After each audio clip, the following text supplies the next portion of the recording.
Vidíte u zpráv, které jsou politicky nekorektní, ale pořád obsahují méně sprosťáren než zpravodajství České televize argumentačních faulů.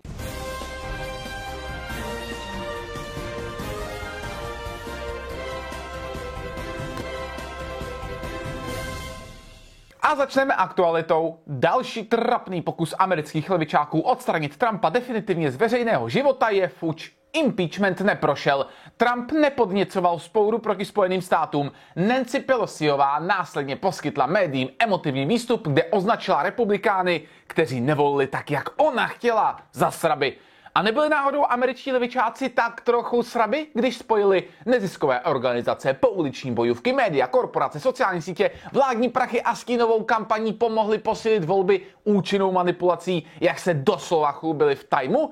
Nemělo by se místo Trumpa spíše vyšetřovat tohle? Samozřejmě, že ne. USA totiž prožívají vlastní vítězný únor.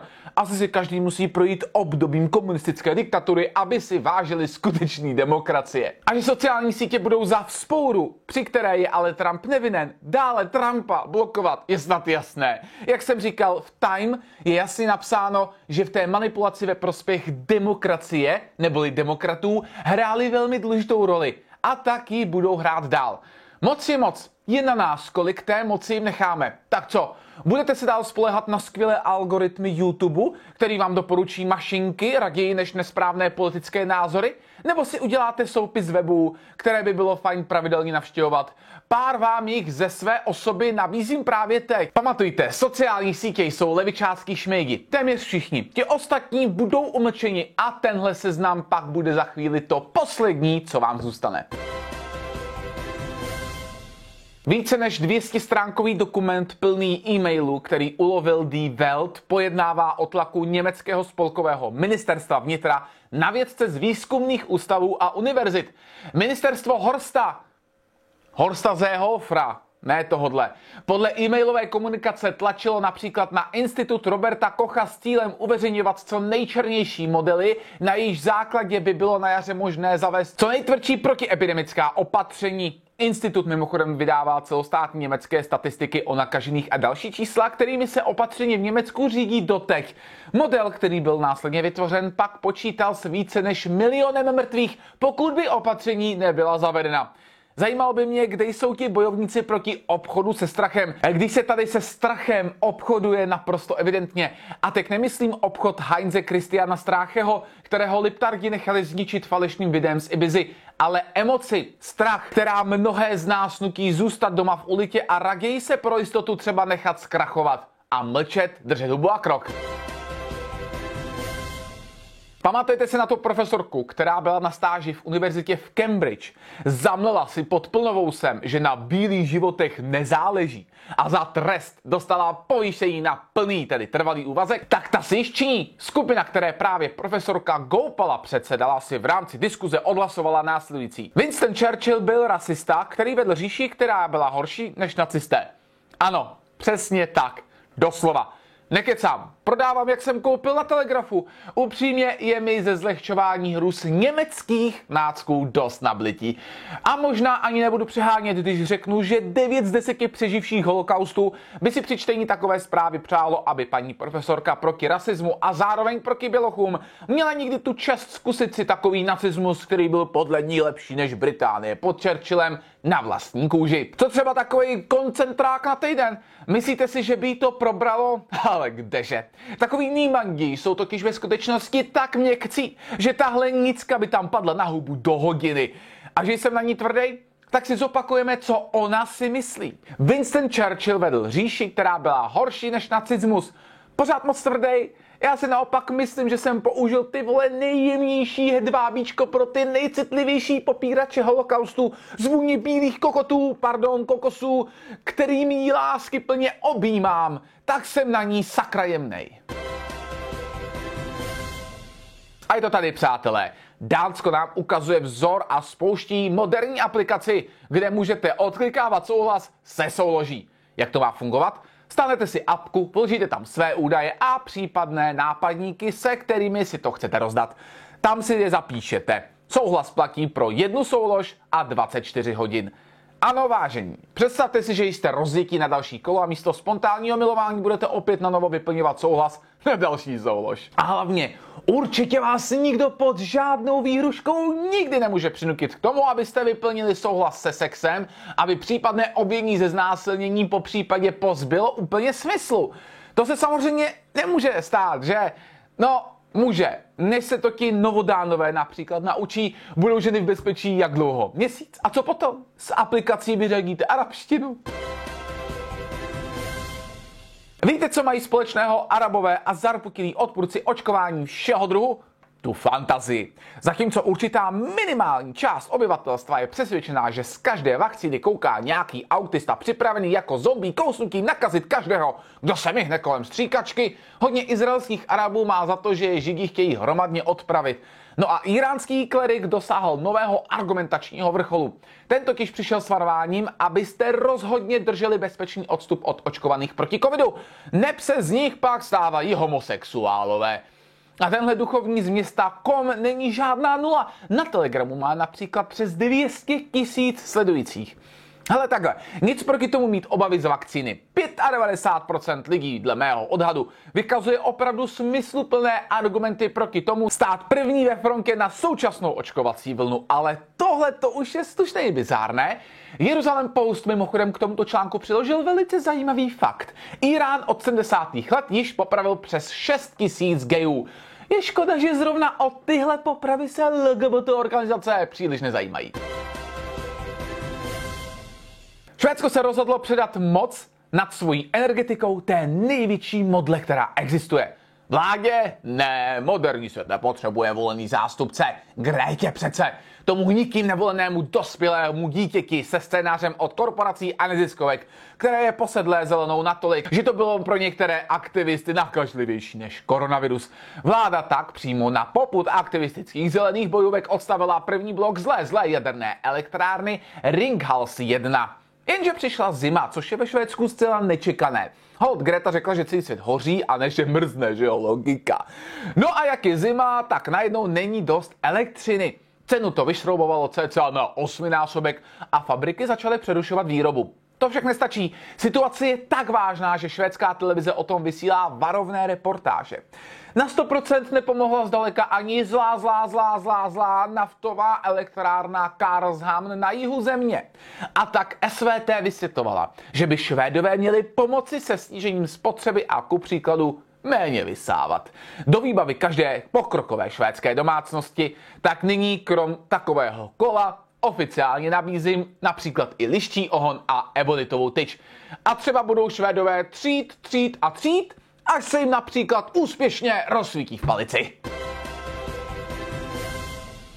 Za zelené bude do spolkového sněmu v německých volbách kandidovat syrský uprchlík. No takhle, myslím, že levice chtěla ty lidi spíš jako voliče a ne jako konkurenci, ale jednoho možná přežijou. A jaký je program člověka, který oznámil kandidaturu, aniž by byl německým občanem, tedy vlastně ilegálně?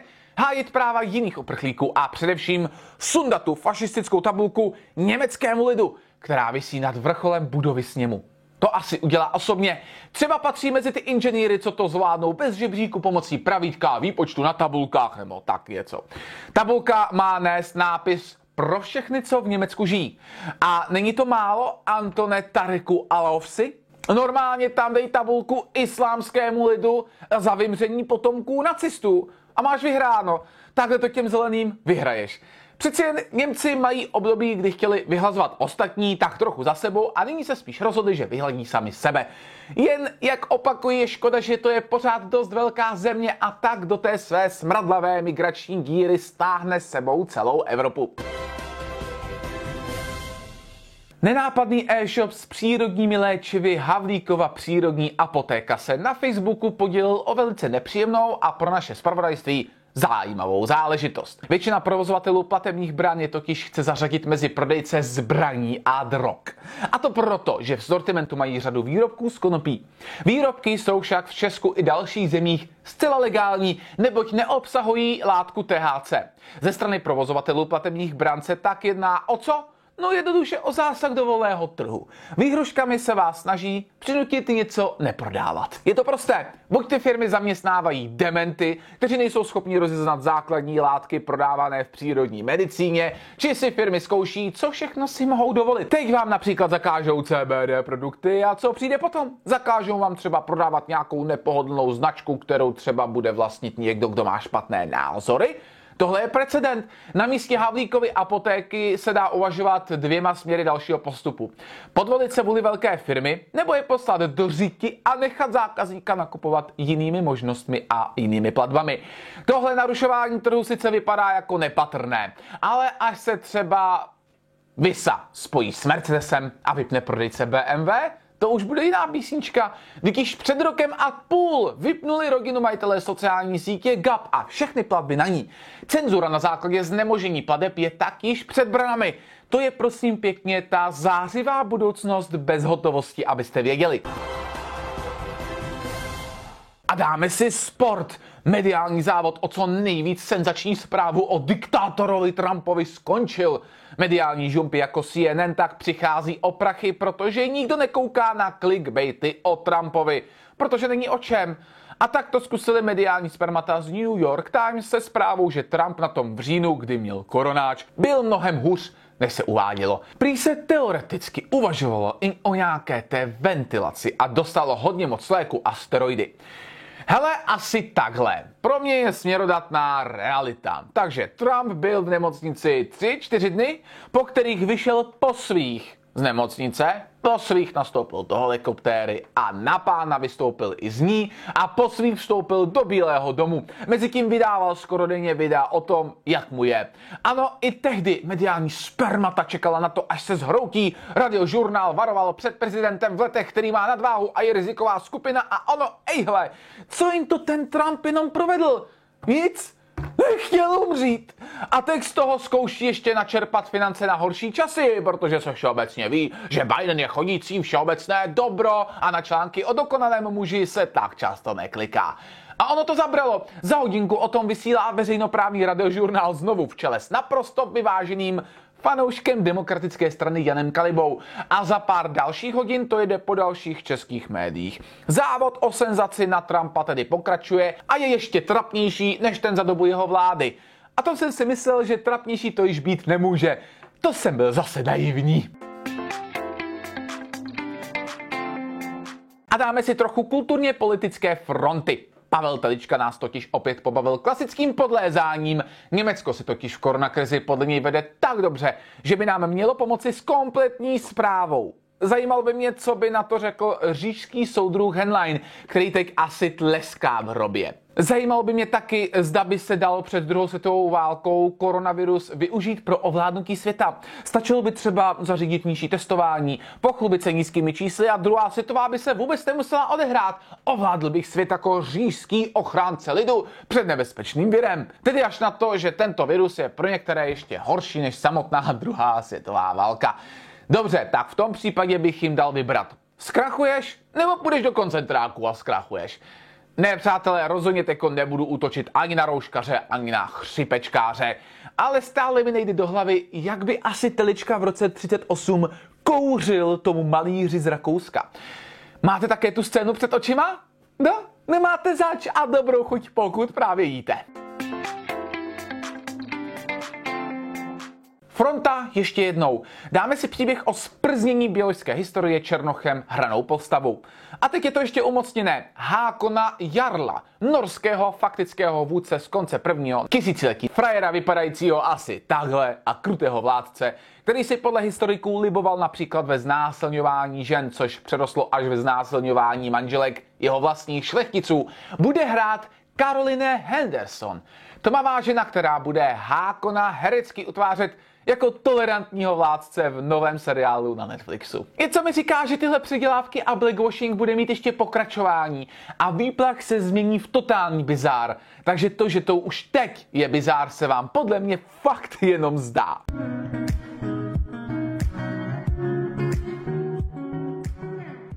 A máme tu elektročasí. Čas elektrických autíček si totiž žádá moderní změny. Pojďme do Německa, které v tomto ohledu v skutku je pokrokové.